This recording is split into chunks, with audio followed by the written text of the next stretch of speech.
Okay, that has now started recording. The quality of view's gone down a little bit, but I can still see you and hear you. And I'm guessing you can hear me okay? I can definitely hear you. Seeing you, no, but that's all right. Well, I can see you and it looks fine. That's cool. Yeah.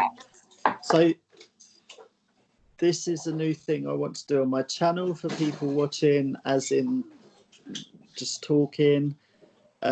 Myself and Deanna here, Grace's mum. Yeah, just want to talk about our experiences and that, and cover certain different topics within our Trisomy 13 experience and what we've sort of gone through and the things we've learned and seen. And yeah, and this week in America, it is SOFT conference week, isn't it? And SOFT is an organisation that deals with Trisomy 13 and Trisomy 18 awareness, and also I think they work quite hard trying to put families in touch with each other on that, and yeah, just making us, because it starts off, doesn't it, quite a lonely sort of world full of doom and gloom.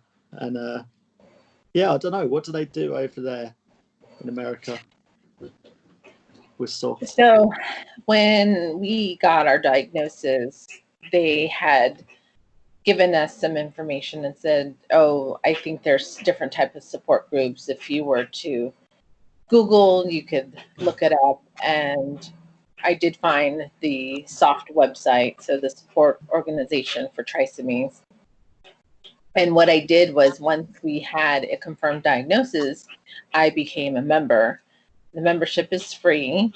And what they do is they ask you a group of questions, you know, who is it that you know that's with trisomy, and then you can kind of communicate with people in your area. So what they did is they send you back like an information email with all kinds of contacts for your state, because, you know, in America we have the 50 states, and so they'll list a number of people that you could reach out with.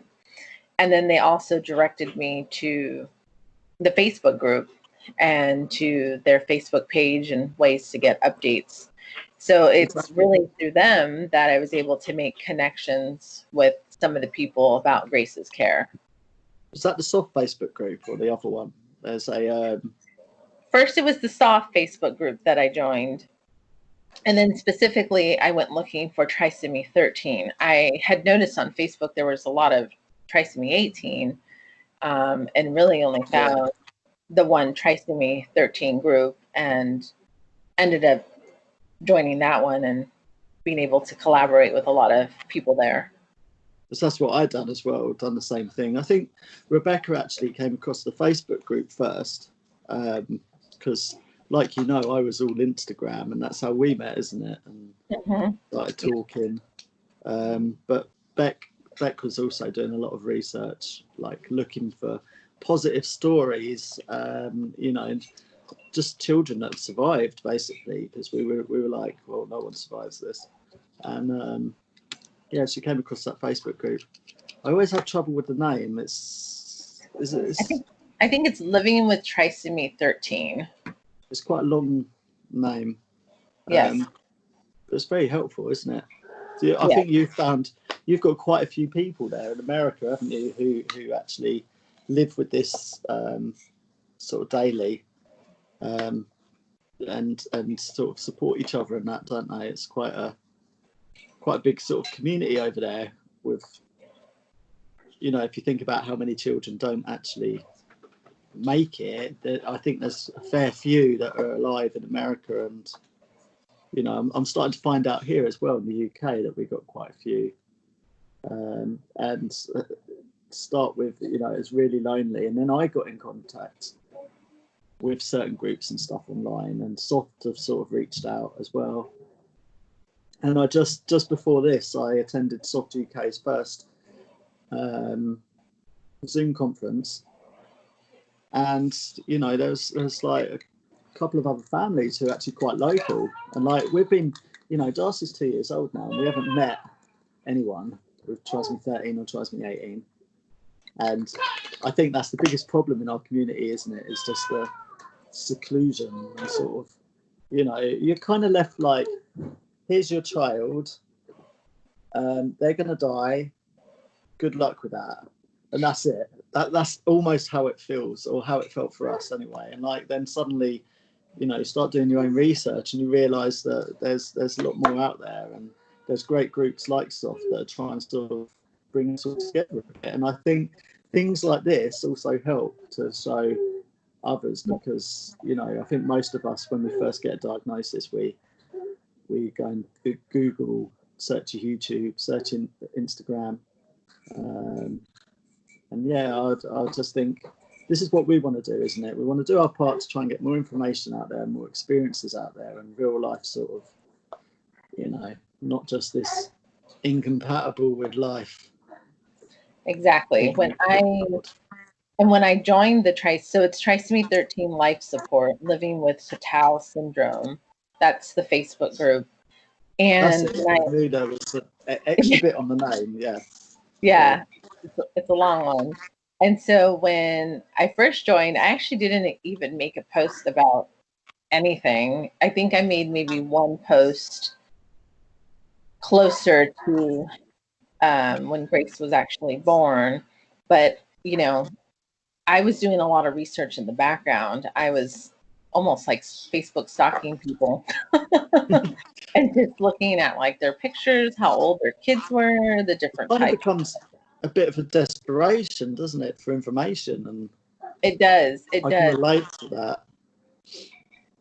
But going through it and seeing exactly that there were children living, I knew that I had to do what I needed to do to find Grace her care. So it did provide some hope. And I would talk to our doctors here about it, and some were, you know, very supportive, and some were kind of like, well, you know, I don't think that's going to be really helpful to your situation. So I think that's the biggest thing, isn't it? And to start with is trying to get the care. Like, I mean, it's out there, but it's trying to get those paediatricians and doctors and that to actually agree that their life's worth fighting for, really, isn't it? We kind of have this negative thing to start with, don't we? Yep. And I think having support is important, so that way you can get that education as fast as you can. Because, you know, I know in your situation, you didn't know, we knew ahead of time. So I was able to arm myself at least with other families and ways that people were living. And I think that's really important to have that, because if you don't have education, then you're almost listening to these doctors and just believing what they say. See, I find it really bizarre that we live in a world where it benefits the child. So it's Darcy in the background now, she's getting tired. It actually seems to benefit the child if they don't know what they've got before they're born, like if the doctors don't know. Mm-hmm. Because from what I've seen and heard, you know, of other parents, is that when they know beforehand, they're kind of born straight into palliative care, aren't they? You know, most of the time. The ones like Darcy and some others that I've seen that haven't known beforehand, when they're born, they seem to be given everything that a normal, I use the term lightly, normal child would be born with. They do everything they can. And then it's when you get that diagnosis that they're like, oh no, you know. So sometimes I think it actually benefits not knowing before they're born, because the doctors actually do more. And, you know, these children are little fighters and brilliant. Sorry, I feel like I cut you off a bit there. I go into my world thinking of just, you know, how great she's done and how amazed I am of her, you know, all the time. That has to also be frustrating to know that they were giving all that care, and then you find that diagnosis, and then it's like sometimes they hold off, and and they changed their view, you know, and I've heard that not just with trisomy 13, but trisomy 18 as well. Yeah.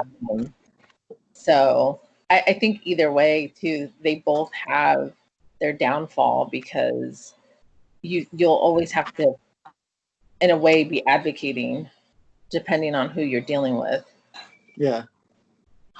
It's I don't know. It's hard. Like when you find out that, like I was saying, you know, when we got the diagnosis, Darcy was in hospital. Like I've mentioned I've talked about stuff in previous videos. She was in hospital for 2 weeks when she was born, in SCBU and then NICU, maybe the other way around. NICU then SCBU. Being, what's it, neonatal intensive care unit and special care baby unit. Just for those listening that don't know what they mean, but yeah, you know, they were doing what they could. Like, I mean, she was okay, you know, she wasn't in any sort of danger or anything. She had a bit of hypoglycemia, and obviously she needed feeding through the NG tube, which I'm fairly convinced she had on when she came out. You know, she's just always got it.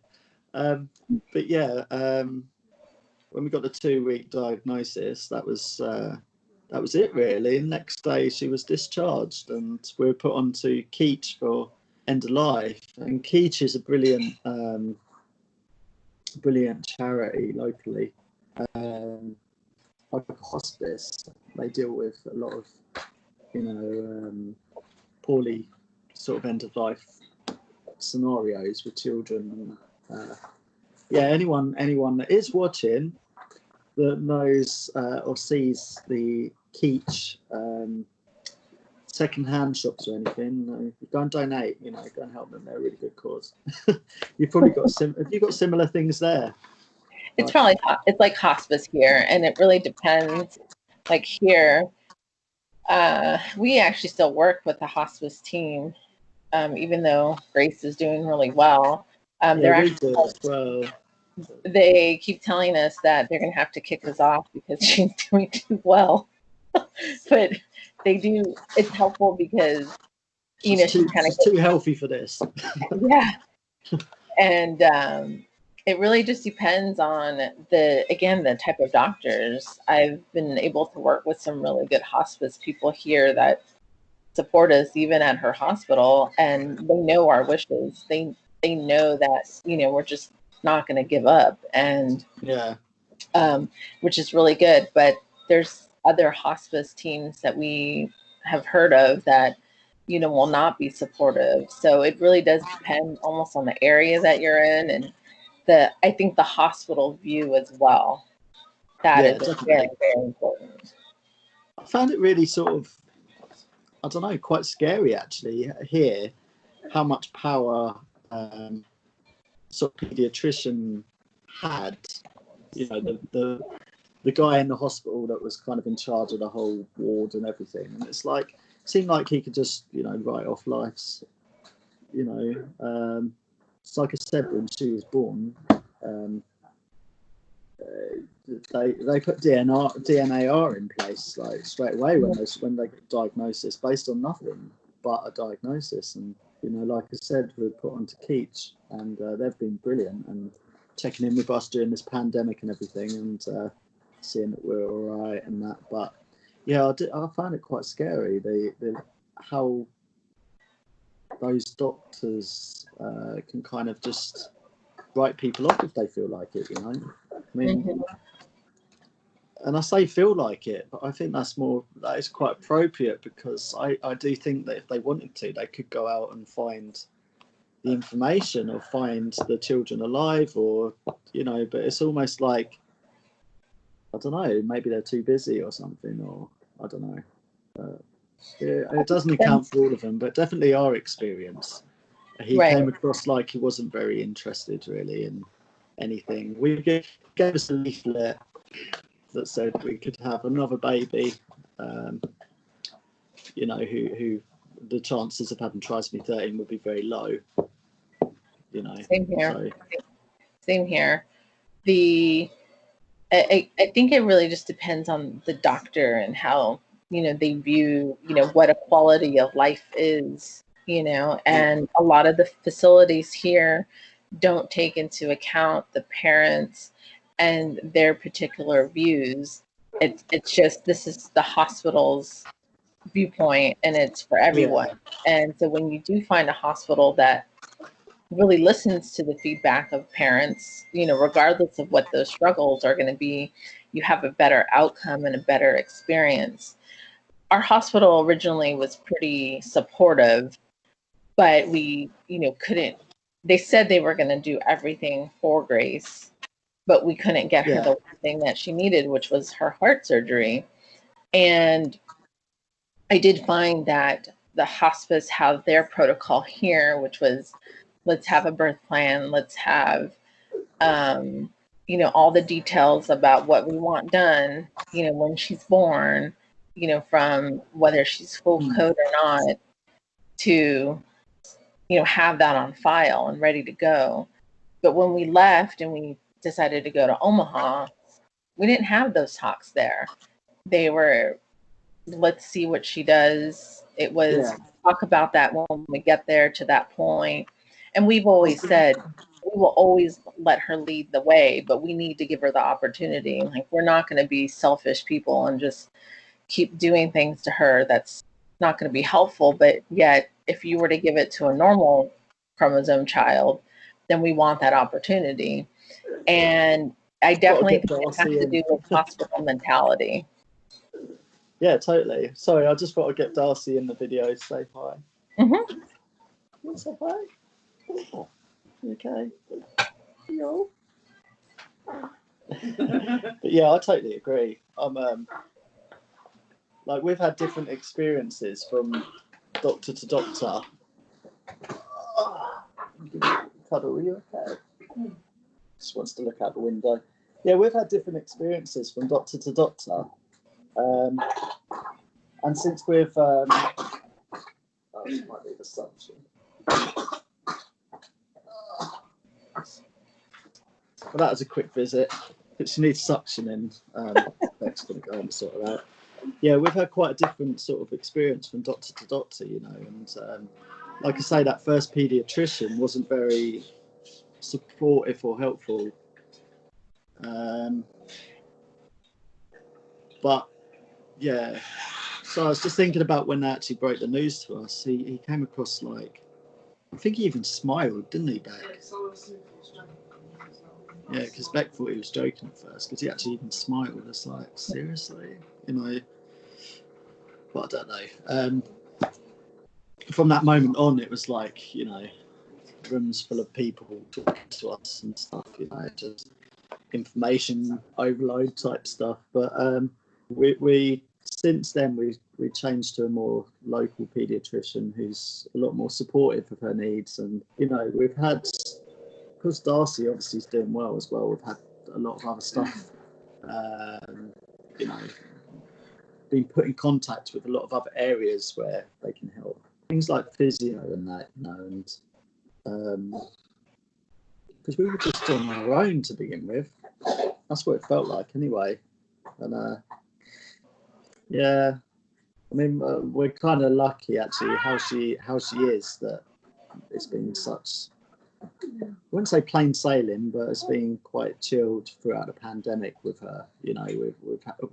Because I know you probably share the same feeling. The fear is hospitals. You don't want to go to hospitals. Nope. So, no, thank you. No hospitals. I think it goes back to, again, what we mentioned in the beginning, which is finding the right support and finding the information that you need. And, as you change doctors and you find those people that are going to be on your team, you'll find so much better experiences. Almost to the point where right now, I don't even think about some of the things that they told us in the beginning. Like, of course, Grace has medical attention that I need to take care of, but otherwise, thinking of her as, I just take care of her like any other child. Yeah, we're the same. I mean, well, for me, I think a lot of the stuff or the worries that I had to start with, it's not like they've gone, but you just kind of get used to it, don't you, and start not dwelling on it all the time, and I don't know. I still have the same fears. Yeah, I don't think the fear goes away, but I definitely think it lessens. I think it is definitely always going to be in the back of your mind of if and when, but at the same time, you have to just keep moving forward and keep trying to. Sorry, Beck's just taking Darcy to bed there, and she just sort of kind of whispered, "I'm just taking her to bed." So, I was just looking over there. But yeah, I feel like it's quite a busy household, so I've always got something going on in the background. So, yeah, you're coming through okay on my Okay. I know you were worried about the connection, weren't you, before? Yeah. I can see you okay. You're coming through okay. Everything's fine. Good. Yeah, I think the only issue on this call is my everything going on. And Grace is the only one in our household. She pretty much rules, so it's whatever Grace wants. So what I think we will, it's been a good sort of introductory sort of hello and on this, but I think what we'll do, we'll cover a range of topics and stuff for anyone watching.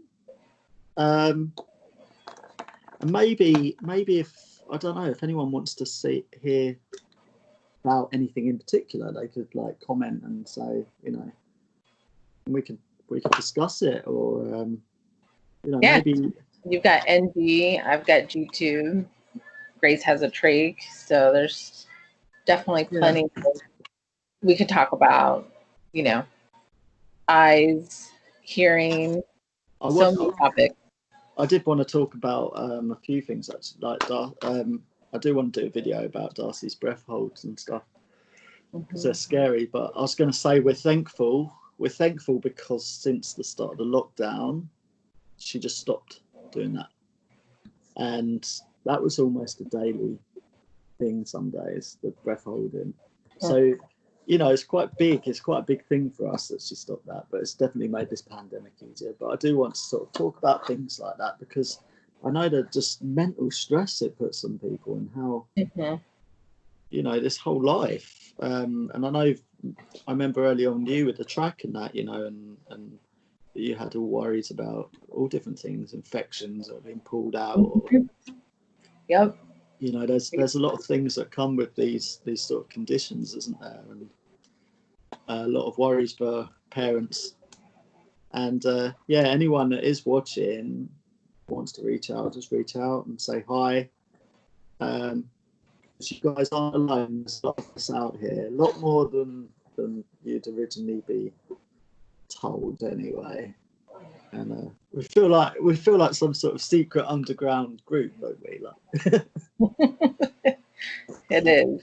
Little rebels of the medical world. But yeah, so I'm going to stop this recording. I don't know if you want to say bye to everyone or if everyone's watching. Well, it was great chat. It was a great topic, and I think by providing this information, it's going to do a lot of people a lot of good, and can't wait to talk about more. Well, yeah, I mean, we've covered a little bit about the community and that. I mean, we can go into that in more depth in another video. I find this is a good sort of introductory video, and me and Deanna are going to share everything we can, every bit of information. So we're going to go over the past 2 years, because you're nearly at 2 years now, aren't you? Yep, next month, August 15th, 2 years. Huge milestone, and we'll be having a little party here for Grace, and Darcy will drink lots of milk. I like it when she's milk drunk. She'll get all rowdy and stay up past bedtime. Start throwing the syringes around. Or chewing on her NG too. But yeah, we'll try and get Grace and Darcy in on some of these videos, just sitting with us and that. And, I mean, it's at this time right now, you know, it's Darcy's bedtime, and she's very sort of, she's like clockwork. She the second it's her bedtime, then it's her bedtime. That's it. I don't know. Is Grace the same? Grace has been the same. We've been lucky since she used to sleep during the day and then be partying all night, but now she's on her regular schedule, and she doesn't take her nap in the day. Forget it. By the time it's bedtime, she's grumpy and she needs to go to sleep. And then she just like goes from 100 and then she's just out. Yeah, same with Darcy. She gets in some weird position in bed where she's all like, I don't know, burying herself in her bed. And she was arched last night, wasn't she, Beck? She somehow arched herself, and she was just like really comfy and asleep like that. So yeah, but yeah, we will discuss what topics we'll do next time, and we'll be back with more videos and more conversations and boring everyone. But if it helps someone, then that's our goal achieved. That's what we want. Yep. Yeah, and share lots of information. And I'm going to stop this video here, and thank you for anyone that has watched and seen it to this point. And we'll see you on the next one.